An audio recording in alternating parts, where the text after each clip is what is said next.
செய்தி. வணக்கம். விவி செய்திகளுக்காக ஊர் செய்திகள்.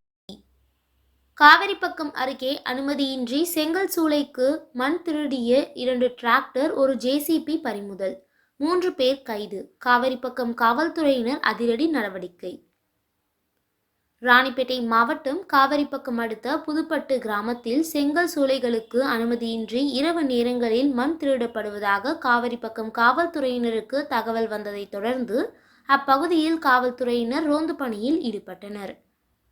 அப்போது கன்னியப்பன் என்பவருக்கு சொந்தமான செங்கல் சூளைக்காக ஒரு ஜேசிபி மற்றும் 2 டிராக்டர் மூலம் அனுமதியின்றி மண் எடுத்து கொண்டிருப்பதை கண்ட காவல்துறையினர் மண் திருட்டில் ஈடுபட்டவர்களை மடக்கி பிடித்தனர்.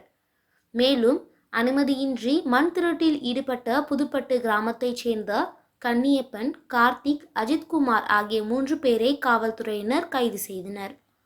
தொடர்ந்து மண் திருட்டில் ஈடுபட உதவிய 2 டிராக்டர், ஒரு ஜேசிபி இயந்திரத்தை பறிமுதல் செய்தனர். மேலும் இச்சம்பவத்தில் ஈடுபட்டு தப்பி ஓடிய ராஜ்குமார் மற்றும் நரசிம்மன் ஆகியோரை தேடும் பணியில் காவல்துறையினர் ஈடுபட்டு வருகின்றனர்.